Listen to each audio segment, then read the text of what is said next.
Hello बच्चों, कैसे हो आप सब। आई होप आप अच्छे होंगे। तो चलिए फिर स्टार्ट करते हैं हम आज की क्लास। आज के इस वीडियो में हम पढ़ेंगे 10th क्लास की प्रश्नावली 1.2। ओके, तो चलिए करते हैं इसका पहला क्वेश्चन। तो पहला क्वेश्चन क्या है, सिद्ध कीजिए कि √5 एक अप्रिमेय संख्या है। तो आप लोग जानते होंगे अच्छे से कि √5 क्या है, अप्रिमेय संख्या है। हमें पता है √5 एक अप्रिमेय संख्या ही है, बट हमें यहाँ पर प्रूफ करना है कि ये जो √5 है वो एक अप्रिमेय संख्या कैसे है। ठीक है, तो कैसे करेंगे हम, क्या करेंगे, जो √5 हमें अप्रिमेय सिद्ध करनी है, हालांकि ये पहले से ही अप्रिमेय है, तो हम क्या करेंगे, इसके अपोजिट मानेंगे इसको। ठीक है, हम इस √5 को एक प्रिमेय संख्या मानेंगे। तो माना कि √5 एक प्रिमेय संख्या है। हमने क्या मान लिया, इसका उल्टा मान लिया। ठीक है, माना कि √5 एक प्रिमेय संख्या है। प्रिमेय संख्या की क्या विशेषता होती है, आप लोग जानते होंगे कि जिनको p/q के रूप में लिखा जाए, p और q पूर्णांक होने चाहिए और q का मान शून्य नहीं होना चाहिए। तो हम क्या करेंगे, √5 हमने प्रिमेय मान ली है, तो प्रिमेय संख्या को p/q के रूप में लिखते हैं। तो √5 बराबर p/q लिख दो, या फिर मैंने p/q की जगह a/b लिख दिया। ठीक है, अब यहाँ पर ये क्या है प्रिमेय संख्या है। ठीक है, तो प्रिमेय संख्या की क्या विशेषता होगी कि यहाँ पर q का मान 0 नहीं होता, नीचे वाली संख्या का। तो हमने b माना है, तो b का मान 0 नहीं होना चाहिए। ठीक है, और a व b पूर्णांक है। ठीक है, यहाँ पर क्या है, b का मान 0 नहीं है और a व b दोनों क्या है, पूर्णांक है। और a व b ये क्या होनी चाहिए, सह अभाज्य संख्या होनी चाहिए। ठीक है, पूर्णांक है और a व b सह अभाज्य संख्या है।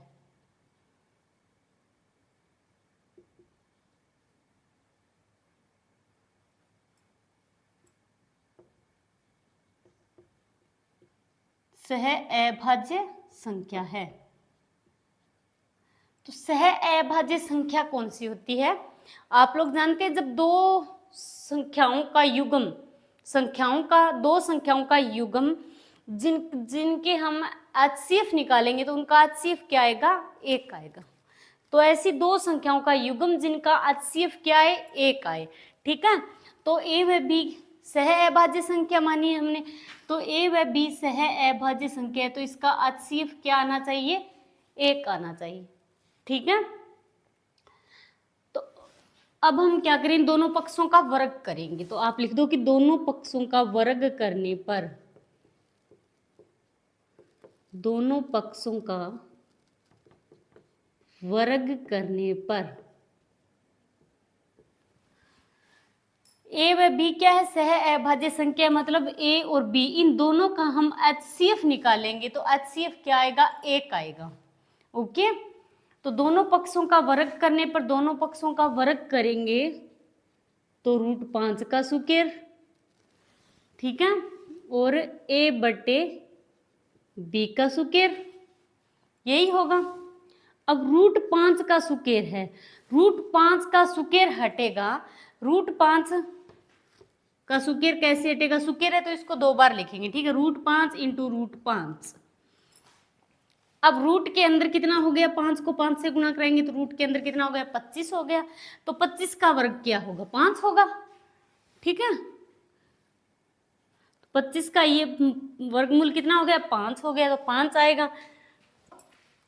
तो ये √5 की सुकेर कितना हो गया, 5 हो गया, बराबर a की सुकेर तो a सुकेर, b a/b पूरे की सुकेर है तो अलग अलग लगा दी हमने। ठीक है, a की सुकेर और b की सुकेर। अब हम क्या करेंगे, ये जो 5 है इसको इस तरफ लेके आएंगे। ठीक है, b सुकेर बराबर b सुकेर को इस तरफ पक्षांतरण करना, तो आप लोग जानते होंगे a सुकेर बटे 5। अब इसको मान लो आप समीकरण नंबर 1। अब यहां पर क्या है कि 5 ए स्क्वायर बटे 5 है, इसका मतलब क्या है कि 5 ए स्क्वायर को विभाजित करता है, यही होगा। तो 5 ए स्क्वायर को विभाजित करता है, तो क्या 5 ए को विभाजित नहीं करेगा? ए को भी करेगा, ए स्क्वायर को करता है तो, ठीक है। तो अब हम क्या लिखेंगे यहाँ पर, परमेय भी है हमारे कि परमेय 1.3 के अनुसार,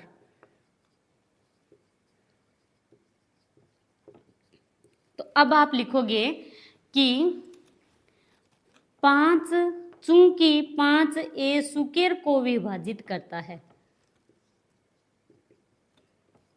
विभाजित करता है। 5 यहाँ क्या कर रहा है, ए स्क्वायर को विभाजित कर रहा है, ठीक है। तो इसलिए 5 ए को भी विभाजित करेगा,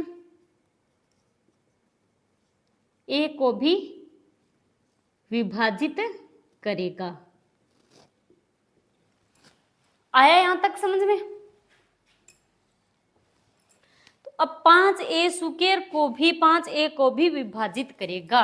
अब हमने मान लिया कि ए बराबर, मान लिया हमने 5 इंटू सी, माना ए बराबर, माना ए बराबर 5 इंटू सी है, ठीक है। तो हम क्या करेंगे, ए का मान, जो ए का मान है, हमने ए बराबर कितना माना है, 5 इंटू सी माना है, और सी क्या है यहाँ पर, धनात्मक पूर्णांक है, ठीक है, धनात्मक पूर्णांक। तो समीकरण 1 में हम ए की जगह ये मान रखेंगे। तो अब आप लिख दो यहाँ पर समीकरण 1, समीकरण 1 से, तो समीकरण 1 हमारी क्या है, बी स्क्वायर बराबर, अब ये क्या है, ए स्क्वायर, ए स्क्वायर है, तो ए स्क्वायर, ए की जगह हम क्या लिखेंगे, 5 इंटू सी, तो ए की जगह हमने लिख दिया 5 इंटू सी की स्क्वायर, इस ए की स्क्वायर है तो इसकी स्क्वायर लगा दिया पूरे के, कोई प्रॉब्लम नहीं, ठीक है, बटे 5 है। आया समझ में? अब इसका हम स्क्वायर हटाएंगे, तो बी स्क्वायर बराबर 5 इंटू सी की स्क्वायर है, तो 5 की स्क्वायर कितना होगा, 25 होगा, 5 की स्क्वायर 25 हो गया, इंटू सी की स्क्वायर, तो सी की स्क्वायर हो गया, अलग रहेगा, ठीक है, बटे 5 है। अब ये 5 से कटेगा, 5 जे 5 25, तो बी स्क्वायर बराबर कितना हो गया, बी स्क्वायर बराबर 5 इंटू सी स्क्वायर। आ रहा है समझ में? ठीक है। अब हम क्या करेंगे, यहाँ से 5 को इस तरफ लेके आएंगे, ठीक है, तो बी स्क्वायर, 5 इस तरफ आएगा, यहाँ गुणा में इधर आएगा तो भाग में आएगा, बराबर सी स्क्वायर। अब इसको मान लो आप समीकरण नंबर 2। तो समीकरण 2 से आपको क्या पता चला कि जो 5 है ये यहाँ पर क्या कर रहा है, बी स्क्वायर को विभाजित कर रहा है, तो इसका मतलब 5 बी को भी विभाजित करेगा। अब हमें यह पता चला है, समीकरण 1 व 2 से हम कह सकते हैं कि ये 5 यहाँ मतलब ए और बी दोनों का जो HCF है वो कितना आ रहा है, उभयनिष्ठ 5 है इनमें, ठीक है, तो मतलब इसमें उभयनिष्ठ 5 है तो इसका HCF तो 5 आ रहा है, तो इसका मतलब ये क्या है, एक परिमेय संख्या नहीं है, सह अभाज्य संख्या नहीं है, क्योंकि 5 बी स्क्वायर को विभाजित करता है, विभाजित करता है, इसलिए 5 बी को भी विभाजित करेगा, बी को भी विभाजित करेगा, ठीक है। तो अब आप क्या लिखोगे, अब आप लिखोगे कि समीकरण, अतः समीकरण 1 व 2 से स्पष्ट है कि ए व बी का उभयनिष्ठ गुणनखंड 5 है। समीकरण 1 व 2 से क्या स्पष्ट हो रहा है कि ए व बी का उभयनिष्ठ गुणनखंड क्या आ रहा है, यहाँ पर 5 आ रहा है, ठीक है, तो इसका मतलब ये क्या है, एक परिमेय संख्या नहीं है, ठीक है, ए व बी का उभयनिष्ठ गुणनखंड 5 है, अतः यहां विरोधाभासी स्थिति है,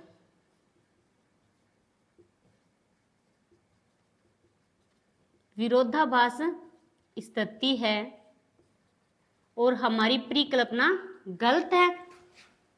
हमने जो परिकल्पना की थी कि √5 क्या है, एक परिमेय संख्या है, तो यहाँ पर हमारी परिकल्पना क्या है, गलत है। हमने प्रूफ कर दिया है कि √5 एक परिमेय संख्या नहीं है, अपरिमेय है। ठीक है, और हमारी परिकल्पना गलत है,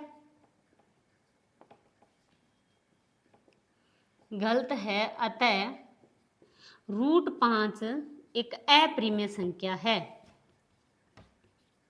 एक अपरिमेय संख्या है। ओके, अब करते हैं हम इसका दूसरा क्वेश्चन। तो दूसरे क्वेश्चन में क्या दे रखा है, सिद्ध कीजिए कि 3 + 2√5 एक अपरिमेय संख्या है। तो वही तरीका है करने का। हम क्या करेंगे, सबसे पहले हमें पता है कि यह अपरिमेय संख्या है, फिर भी हम इसको पहले परिमेय संख्या मानेंगे। ठीक है, उल्टा मानेंगे इसका। तो हम क्या लिखेंगे, सबसे पहले माना कि 3 + 2√5 एक परिमेय संख्या है, परिमेय संख्या है, परिमेय संख्या है। 3 + 2√5 परिमेय संख्या है, तो हम इसको a/b के बराबर ले सकते हैं। परिमेय संख्या है, a/b यहाँ p/q के रूप का है। ठीक है, a और b दोनों क्या है, पूर्णांक है, और b का मान 0 नहीं है। ठीक है, तो a/b क्या है, एक परिमेय संख्या है। आप p/q लिखो या a/b लिखो। ठीक है, तो हमने इसके बराबर ले लिया। अब परिमेय संख्या है तो a/b के बराबर ले लिया। तो अब आप क्या लिखोगे,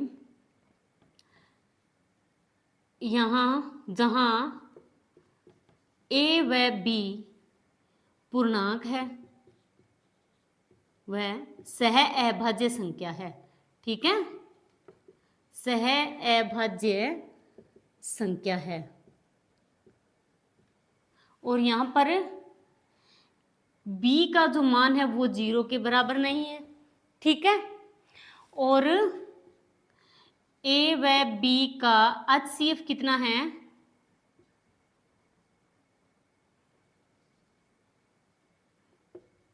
HCF a व b का 1 है। ठीक है, सह अभाज्य संख्या होगी तो a और b दोनों का HCF कितना होगा, 1 होगा। ओके, अब हम क्या करेंगे, यहां पर आप 2√5 को इस तरफ रखो। ठीक है, 2√5 बराबर a/b, ये प्लस का 3 है, इधर आएगा तो माइनस का हो जाएगा। ठीक है, इसके बटे में 1 मान लो, कोई फर्क नहीं पड़ेगा। अब हम क्या करेंगे, नीचे वाली संख्याओं का लघुत्तम लेंगे, तो कितना आएगा, b आएगा। ठीक है, b का b में भाग दिया तो 1 आएगा, 1 को a से गुणा करवाएंगे तो a आएगा माइनस। अब यहाँ पर क्या आएगा, b आएगा, b को 3 से गुणा करवाएंगे तो 3b आएगा। ठीक है, तो अब हम √5 को रखेंगे इस तरफ, बराबर a - 3b बटे ये 2 नीचे आएगा 2b। इसको मान लो आप समीकरण नंबर 1। आ रहा है समझ में। अब √5 क्या है, एक अपरिमेय संख्या है, अपरिमेय संख्या, और ये क्या है, एक परिमेय संख्या है। तो परिमेय अपरिमेय संख्या व परिमेय संख्या कभी बराबर नहीं हो सकती। अब ये दोनों कभी बराबर नहीं हो सकती, क्योंकि √5 एक अपरिमेय संख्या है और ये क्या है, एक परिमेय संख्या है। तो अब हम क्या लिखेंगे, a व b, अतः a व b पूर्णांक है तथा समीकरण 1 में a - 3b बटे 2b, ये क्या है, एक परिमेय संख्या है। समीकरण 1 में परिमेय संख्या है,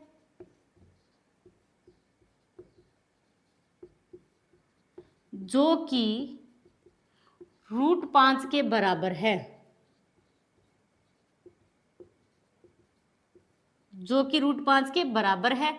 अतः √5 एक अपरिमेय संख्या है, अपरिमेय संख्या है। √5 एक समीकरण 1 में ये क्या है, a-3b/2b, ये क्या है, एक परिमेय संख्या है जो कि √5 के बराबर है, और √5 क्या है, एक अपरिमेय संख्या है। अतः यहाँ विरोधाभास स्थिति है, ठीक है, यहाँ विरोधाभास स्थिति है और हमारी परिकल्पना गलत है, और हमारी परिकल्पना गलत है। अतः 3 +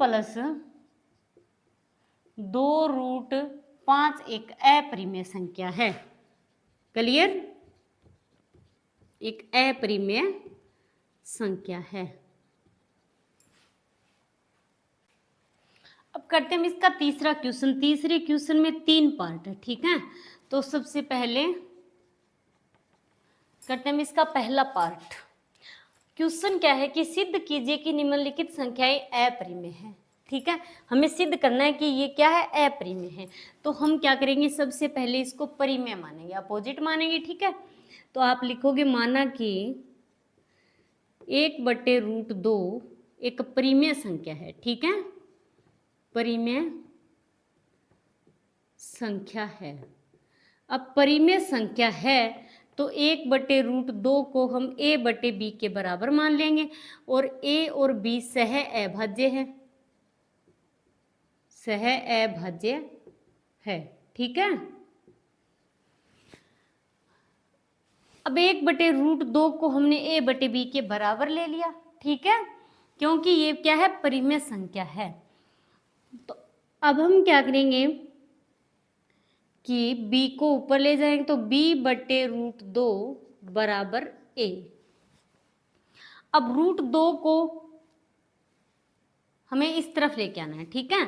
तो b/a बराबर √2। अब क्या प्रूफ होता है यहाँ से कि जो √2 है ये तो क्या है, एक अपरिमेय संख्या है, और b/a ये क्या है, एक परिमेय संख्या है। तो आप क्या लिखोगे, ये क्या है, परिमेय संख्या है, और ये क्या है, एक अपरिमेय संख्या है। तो परिमेय व अपरिमेय संख्या कभी बराबर नहीं हो सकती। तो आप लिख दो अतः विरोधाभास है यहाँ, अतः विरोधाभास है यहाँ, अतः विरोधाभास है यहाँ, परिमेय व अपरिमेय संख्या कभी बराबर नहीं हो सकती। परिमेय व अपरिमेय संख्या कभी बराबर नहीं हो सकती।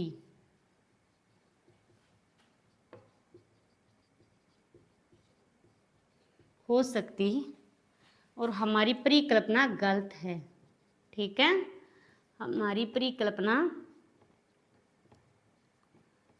गलत है।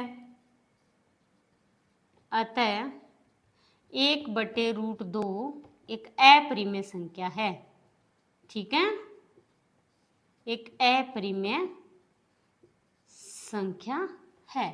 क्लियर। चलिए अब करते हैं इसका दूसरा पार्ट। तो दूसरा पार्ट क्या है, 7√5। तो हम क्या करेंगे, सबसे पहले इसको परिमेय संख्या मानेंगे, ठीक है।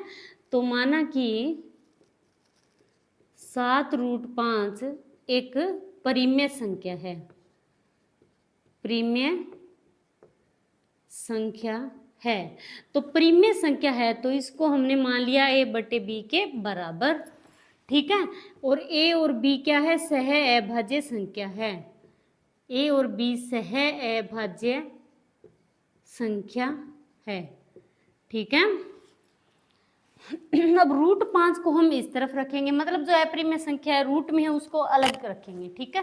तो √5 को हम इस तरफ रखेंगे तो बराबर a/, ये 7 यहाँ गुणा में है, इधर आएगा तो भाग में आएगा, 7 भी हो गया। तो ये क्या है, एक अपरिमेय संख्या है, और ये क्या है, परिमेय संख्या है। तो परिमेय व अपरिमेय संख्या कभी भी बराबर नहीं हो सकती। ये परिमेय अपरिमेय संख्या है और ये क्या है, परिमेय संख्या है, तो ये दोनों बराबर नहीं हो सकती, ठीक है। तो अब आप क्या लिख दोगे, अतः यहाँ विरोधाभास स्थिति है, अतः यहाँ विरोधाभास स्थिति है और हमारी परिकल्पना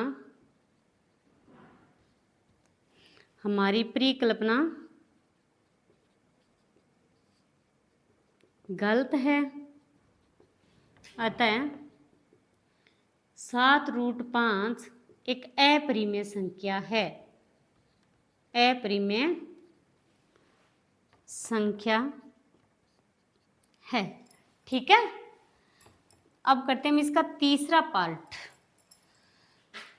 तीसरा पार्ट में क्या है, 6 + √2। ठीक है, तो सबसे पहले हम क्या करेंगे, इसको परिमेय मानेंगे। ठीक है, तो माना कि 6 + √2 एक परिमेय संख्या है, परिमेय संख्या है। अब परिमेय संख्या है तो हम क्या करेंगे, इसको a/b के बराबर मान लेंगे। तो 6 + √2 बराबर a/b, और a और b क्या है, सह अभाज्य संख्या है। ठीक है, अब हमें क्या करना है, जो √2 है, रूट की संख्या इसको एक तरफ रखेंगे। ठीक है, तो √2 बराबर a/b अपनी जगह है, ये इधर आएगा तो 6 इधर आएगा तो क्या हो जाएगा, माइनस का। ठीक है, अब आप चाहो तो इसको आगे सोल्व कर सकते हो। √2 बराबर यहाँ पर लघुत्तम लोगे तो कितना आएगा, b आएगा, तो a माइनस ये कितना हो गया, 6b। अब ये क्या है, एक परिमेय संख्या है, ये परिमेय है, और ये क्या है, एक अपरिमेय संख्या है। तो अपरिमेय संख्या और परिमेय संख्या कभी भी बराबर नहीं हो सकती, तो अपरिमेय संख्या और ये है परिमेय संख्या। तो इसका मतलब क्या है कि अपरिमेय और परिमेय संख्या कभी बराबर नहीं हो सकती। तो इसका मतलब जो 6 + √2 है, ये क्या है, एक अपरिमेय संख्या है। ठीक है, तो अब आप लिख दो, अतः यहाँ विरोधाभास है, विरोधाभास है, और हमारी परिकल्पना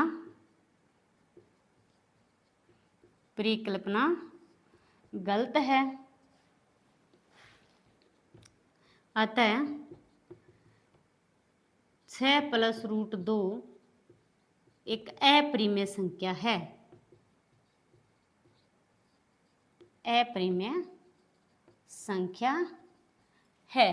ठीक है, तो ये हो गई आपकी जो एक्सरसाइज 1.2 है वो कंप्लीट। ओके, मतलब जो आपका पहला चैप्टर है वो कंप्लीट हो गया। ठीक है, अब आप लोग अच्छे से तैयारी करना इसकी। ओके, तो आज के लिए इतना ही। थैंक्स।